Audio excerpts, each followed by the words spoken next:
pisan soreng rono papantaning yuta kuning paning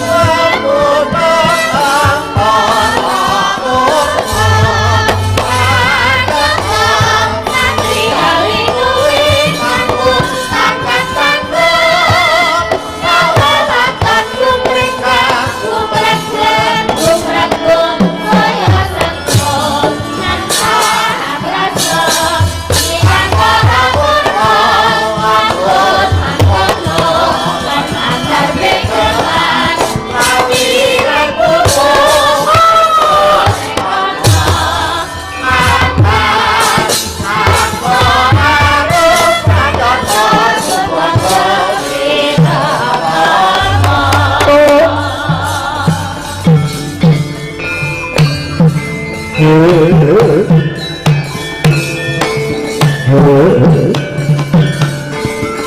Sangangin dia mengongkong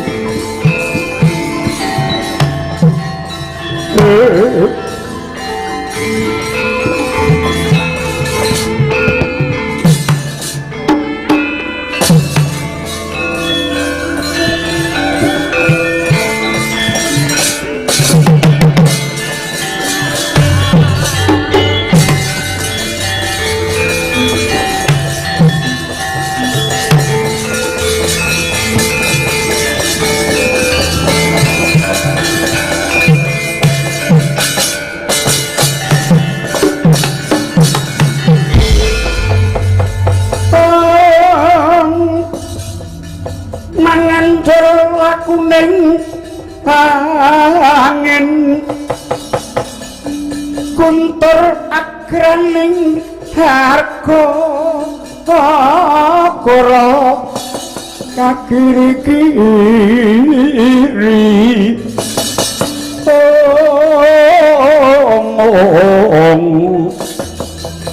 para bumi pratem dito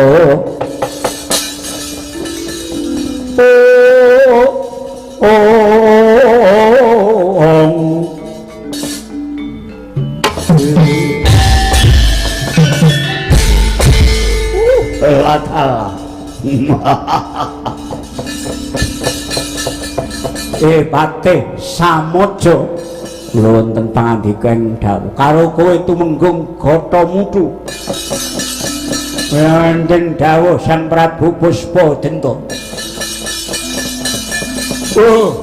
wis tak elekke marang Mbah Makaping Deweng Kayangan Parandene ora gugup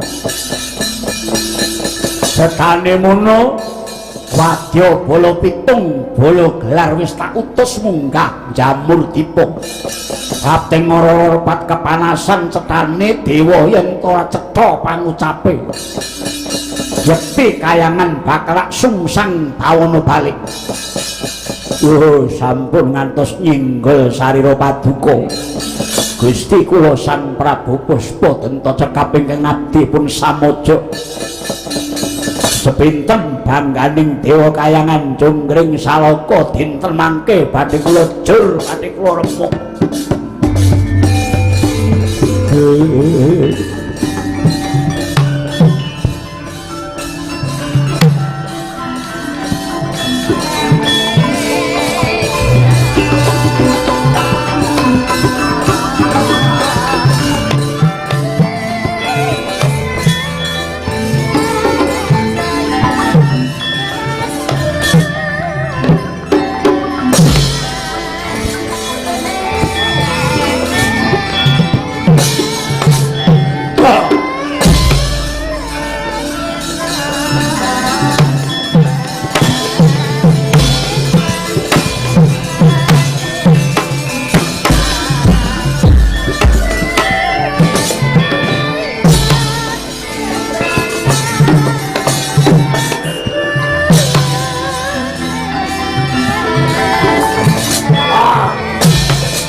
Ah.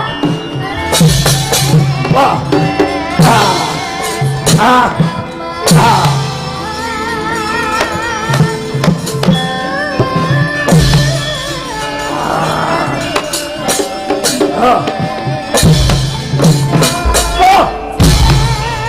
Oh.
Senobang yang ngerono katin netraning okarapok sabaning kukiloring kanikara kaketer kini dungan ingkung kowe dewa sapa ngaku mumpung durung teka pati aku Bathara Mahadewa kowe sapa Wadyabala saka Giri Wedar Dedya Kala Gatra Mutu piye Nawala sing wis kunjuk ratuning dewa ora cetha nganti sakyahene Gustiku Prabu Puspadenta kuwi ora mung duwe keluwihan nanging tetungguling duwi panggo ratu-ratuning gajah Irawata gajahe Bathara Indra ora bakal nyundul kasektening Gustiku Puspadenta mula wis pantes lamun to Gusti sesembanku didadekke dewa kayangan ngerti yo titah mercapada wujud apa wae ingkang bisa dadi dewa iku mesti wis pinilih njaba jerone sarta gedhe labuh labete tumraping jagat sak isine tanista lair batin terus utama mung tansah mersut dilakuning bener lan bener adil lan jejeg brasta angkara murka nanging ratu gustimu durung cukup tekan tataran kuwi mula kowe bali aja ngimpi yen to Puspadenta bakal dadi dewa nyatlangening kalangyana kelar pandang sartinon lir kegonang drono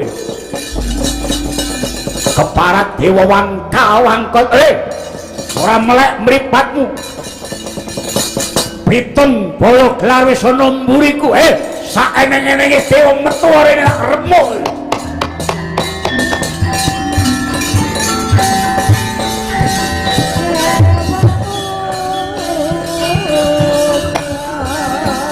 iya sah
Blae aneh. Weh, buta pirang-pirang sing seperangan raine gajah kabeh. Weh. Kayane gajah wutuan ya enek. Weh, iki kok malah sing teko mburi mak deletek. Raine werna-werna nek sing mangap ngablak tutuke. Weh, lake, sing hati-hati, Dewa.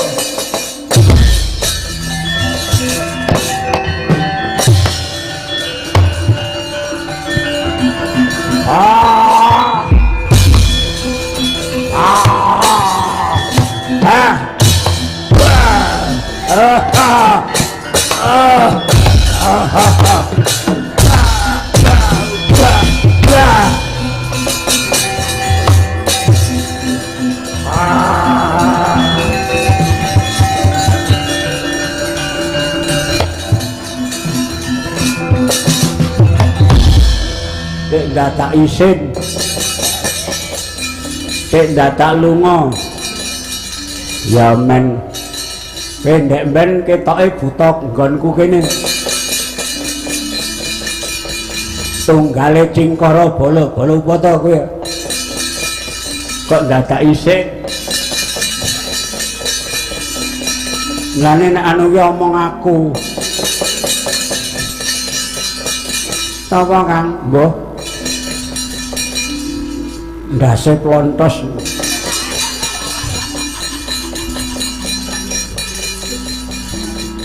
sapa kowe tau roh ora tau roh iki awake dhewe iki bangsaning dewa kok tepung karo kok ngono kuwi bangsa raseksa kuwi kan aku arep perang kok klincat-klincut Tak sawang wit sore mau nek nang nggonku kene iki mesti ora ngedak. Mlipir-mlipir terus pinggir. Saya kae sapa? Rasah. Rupane. Oh, saya ngadoh. Kakek buta cilik-cilik pirang-pirang do sumuyut karo dheke. Wah, kuwi sing dipercaya karo ratune kae. Oh iya ketok. Ora gelem rene kae.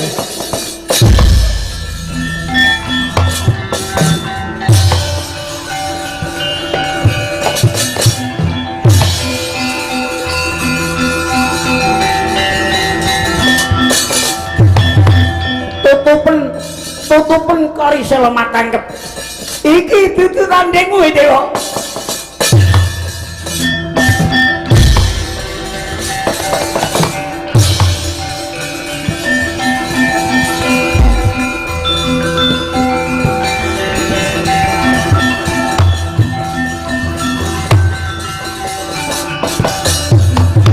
Pemawiknan astu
Nuwun sewu Kisanak, jenengan dika menika sinten? Inggih kula menika pun Kakrasana putra Ratu Mandura. Kakangge jebul putra ratu kaya ngono lek. Iya sumunar cahyane ya. Lah wong kraton ya beda karo awak-awak ngene iki. Lah lagek sarirane wis mrusuh kaya ngono lho. Terus semorot mawa cahya kuwi tanda-tanda trahe ngawirya rembesing madu pinustika. Nah iya. Kula ngaturaken pangabekti Raden, nggih kula tampi dawuh sami-sami kewala. Kula nuwun sewu wonten wigatos menapa dene wiwit kala wau kula waspaosaken jinandika menika bingung kados bilunglungan kados tiyang ingkang judheg manahipun. Nggih. Kula matur prasajan kewala nggih. Nggih. Nuwun sewu gesanging kawula alit ingkang mepet parden padusunan ingkang iring kilen kala wau sakmangke sampun boten tentrem wontenipun boten tentrem inggih labet sedaya ingkang manembah duka menika agama Wisnu, agama Brahma menapa dene agama Sambo, agama Bayu lan sanes-sanesipun dipun rencana, dipun rudha peksa, dipun gusah, dipun singkir-singkiraken kaliyan tiyang ingkang agami kala inggih manembah dhateng Sang Ludra. Inggih bab menika kula ngandadosaken bingung raos kula. Lajeng kula menika badhe ngupaya pangayuman dhateng pundi jernyatanipun kula menika namung batang walang balung peking.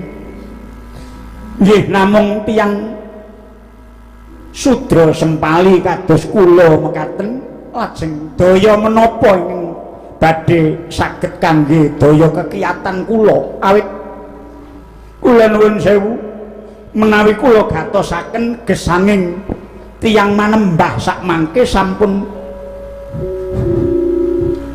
mboten tentrem malih mongko panembah menika namung perkawis sing pribadi kaliyan nyipta jagat saisinipun menika nanging kenging menapa lajeng beda bedaning panembah menika lajeng dipun damel perkawis ngantos pepet pepuntoning raos kula badhe kesah sak puruk-puruk saking dusun kula mriki nggih. Mila menawi jenengan saged paring kali damel pepadang badhe langkung tentrem manah kula nggih nggih. Janeyaning kaloka kadhi langit mambang tanpa wulan upamaneka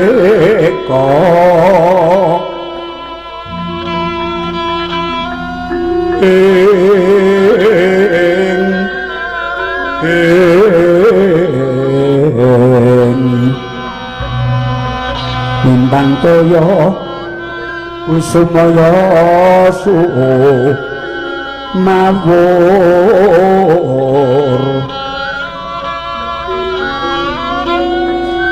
umrangbe kang sari hingga colo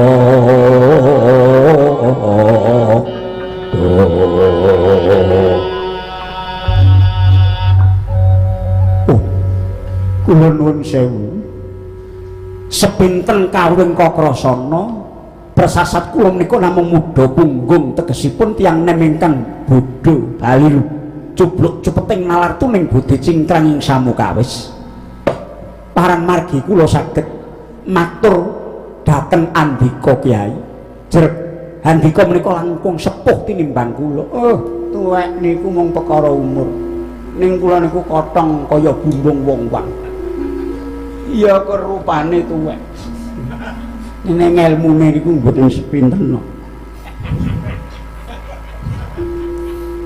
inggih namung lepatipun pangaksami mbok menawi atur kula ingkang kunjuk Andika menika mangke klentu awit ngeten ingkang nami panembah les menapa dos pangandikanipun Kyai kala wau bilih menika perkawis sing pribadi ingkang tumuju dumateng memanising pejah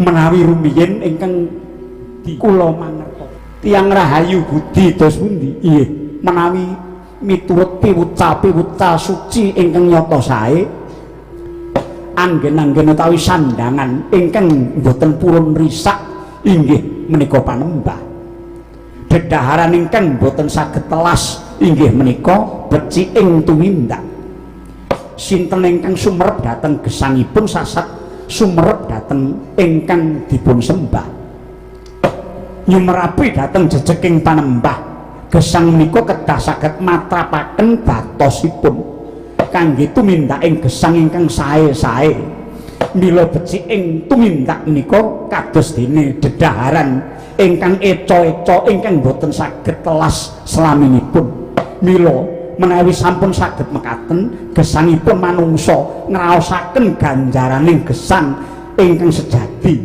dados manungsa ingkang rahaying budi tegesipun manungsa ingkang sampun rahaying budi inggih menika ingkang sampun nyumerapi dhateng gesangipun piyambak menawi mekaten manembah manut agami menapa kewala mboten badhe ganggu damel dhateng tiyang sanes. Soroting pandan sumuluk madangi pasareyan ngenani wadana katon remu kang kalingan ngarangan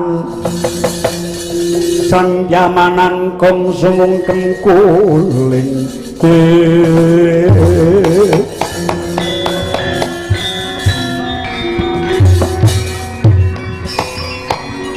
aduh yung kaya nemu masak gentong dengan mana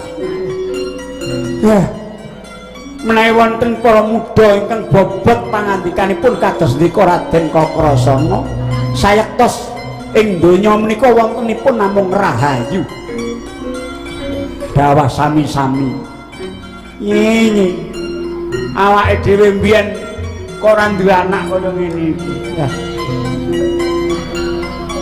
anakku ya kur bagus tok ning ya kesuwung kaya bapakne ngene kula namung meminta dhateng panguwasan ingkang murwengdat mugi ndika Raden Kakrasana tetepa Nyakrawati mbau denda geger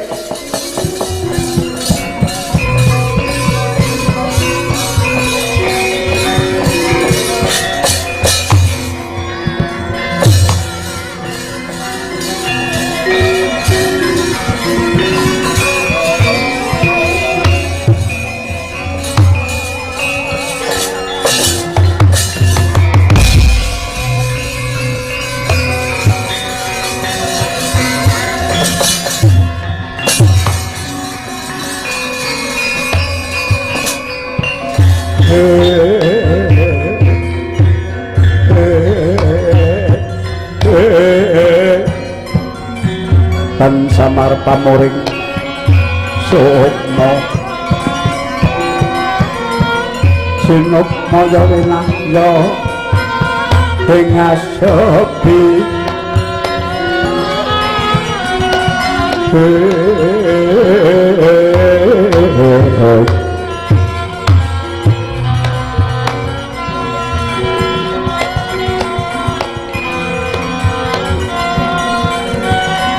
sinimpen telenging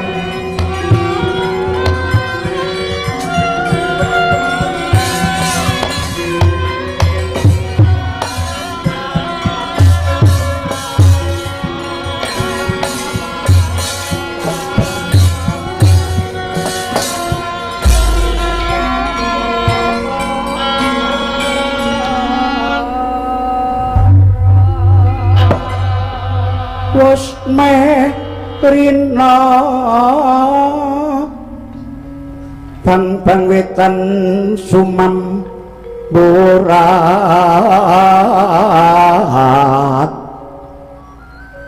sumila akasa kabyat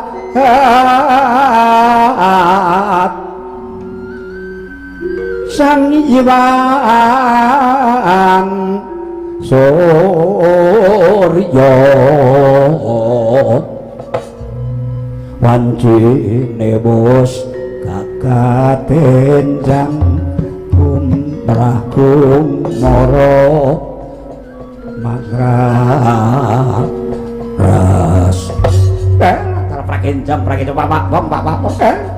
ditanggen Arya Kakrasana aja kaget ulun Dewa Sidik pangudal-udal sang Kanika Putra Sin Narada ya jawantah menapa inggihan kita kaki pangabekti kula kadur bukulun ya ya ulun tapa pangestu ulun tampanana Kakrasana kabundingga jimat paripih bukulun menapa saking ageng dedosan ing kula sandang satemah dewa ngijawantah badhe hambanjut gesang kula bukulun lah cak kliru pandakon panyokra bawa kengala marang ulun saya kene wale-wale apa ulun tak ning bumi iki ora ana liya kejaba ana pawarta ing bakal ulun dawake marang sira magepokan kelawan kananing kayangan Jonggring Salapa ing titi mangsa iki goncang ganjing jagat ruhara nganti peteng dadak limengan merga saka krodaning Ratu Griwedhar Prabu Puspatanta sawadya balane ingkang dia minta marang dewa kudu dadi dewa ing kayangan monggo nyatane dewa ora marengake setemah Bandayuda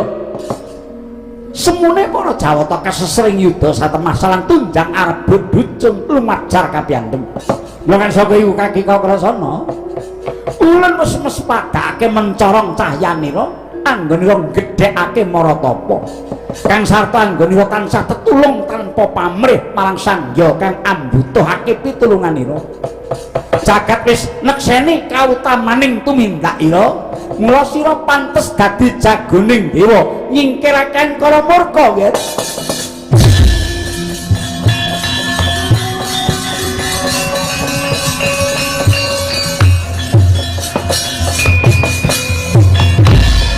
Satri sangka pirangmu Trinangka ginempet kempit Om dosang retnaning bawana Yogi tukang walang hati Yogi tukang ngenes Tiasti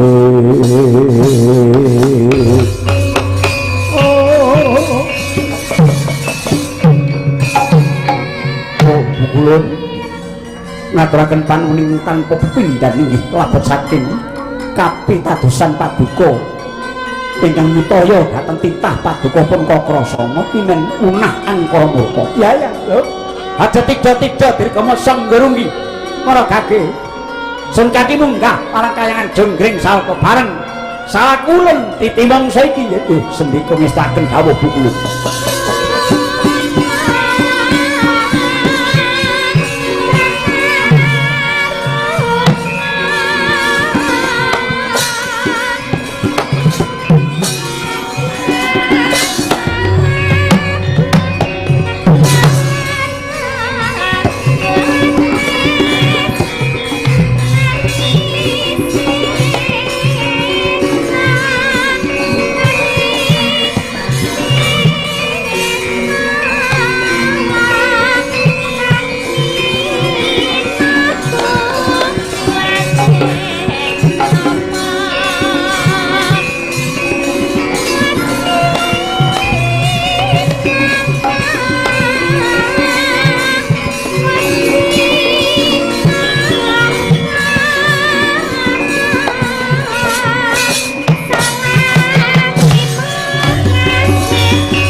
Dumawur mangawur wuran tengaraning ajurit kang maguru kang satetek kaya putulawa panjriting durang kesti kata ingkang Wajah layu tapi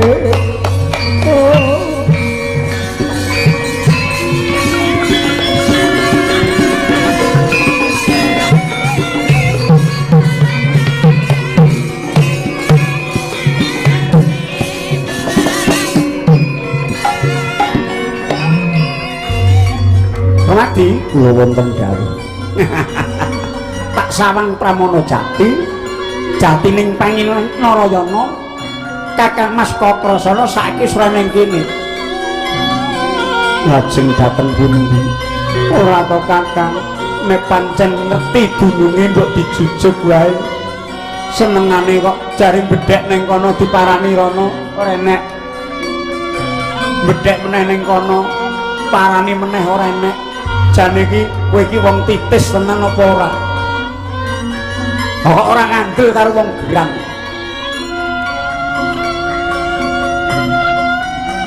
jane sing nyolong dompet kula niki sinten? Ora tatukan karo dapurmu. Nggih, engko mesti omong nek Bagong. Permadi lho wonten dawuh. Saiki kinanti dening Bathara Narada munggah menyang kayangan. Aduh Kanjeng. Apa dosa lupute Kakang Kakrasana ora susah wedi. Kadangku tuwa iki sinaraya dening dewa. Permadi aja katalumpet, ayo tak kanthi bebarengan. Gelar yektine kudu nyumurupi kridane Kakang Mas.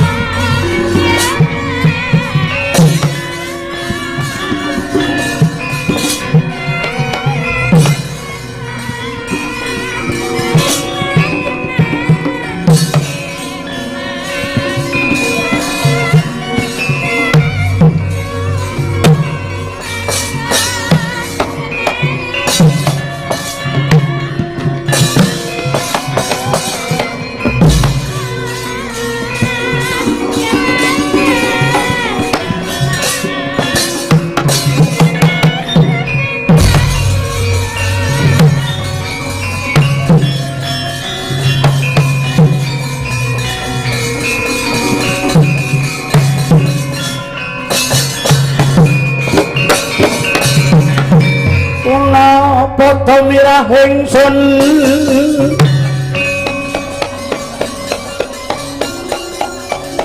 prekaten Mas Bagong mije tuku dahak tanpa karya sengkan rinemakan Gusti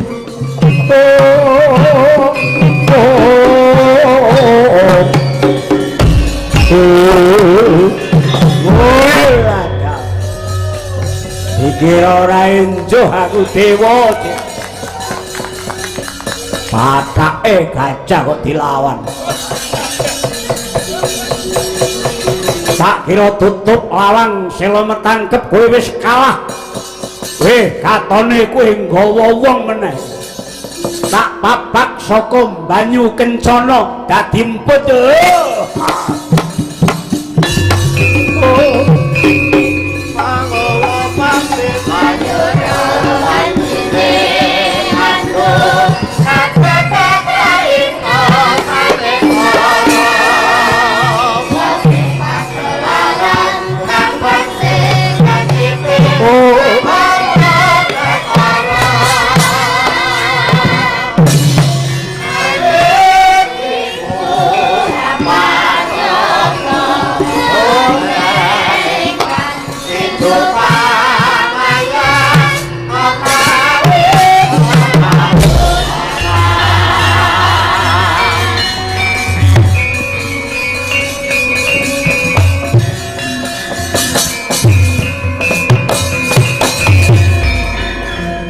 Kowe ngedap apa ora? Prajurit kaya ngono akeh mahewu. Mboten mul. Kula mboten ajrih. Hah, nek ngono tindak. Apa neh? Witing klapa namung sak lugunipun. Mangkat to, sak lugune sira prawira utama. Oh.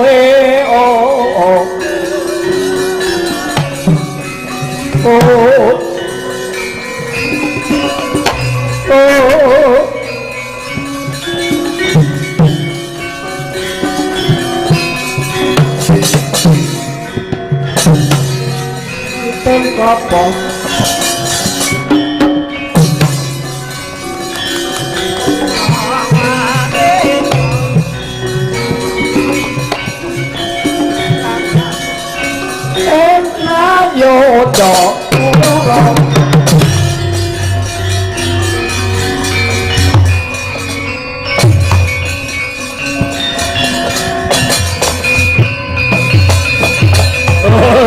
Drohon Simonon aja gawe muka ora melek mripat ngomong merem wae Aja mbok kendhoni sesekno prange dewa. Iya. Kowe sapa? Samoja. Aku kesete Gusti Puspagena. Kowe jago dewa ya Raden Kakrasana. Ora minggat tak pecandhahmu. Gading mlesat igamu.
Mutiar.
Iya ngono.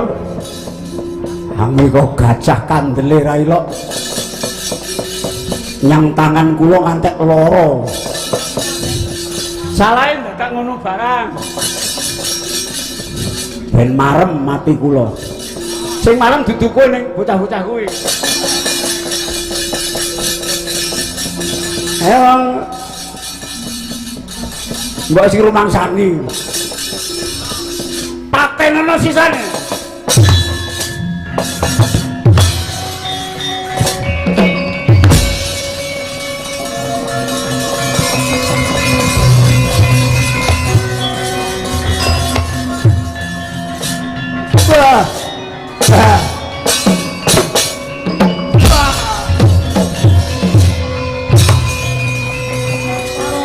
kang urip dinawruhan mengane sama kasariosa ahrine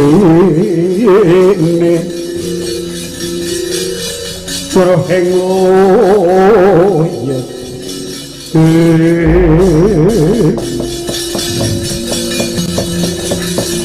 trembelane buk dadi rempon aja langap-langap laten bisa ngucap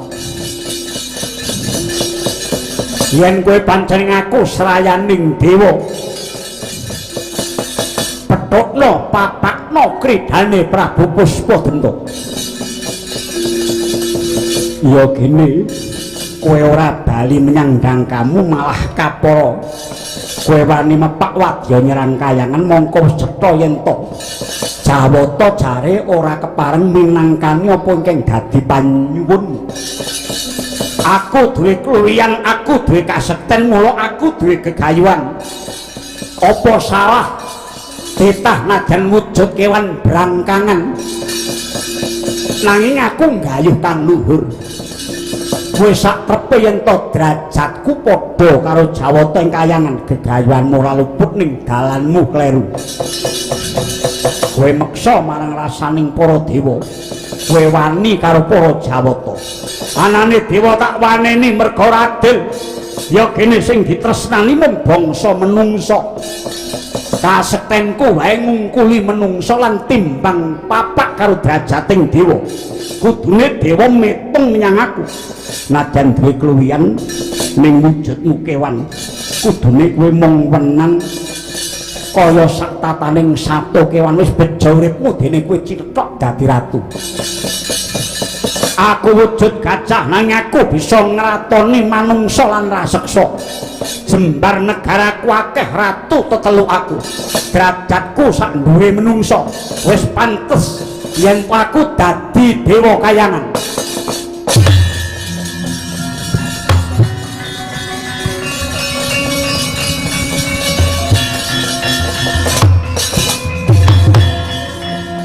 urung dadi dewa wae wis gembelo sak kenteng dasmu aja meneh kowe manata kayangan mesti hambekmu sumungah sesongaran ramingkat tak bupak pecah siramu tak gubet lale tak tibak-tibak ke watu gilang sumir dadi swalang-walang ya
Wah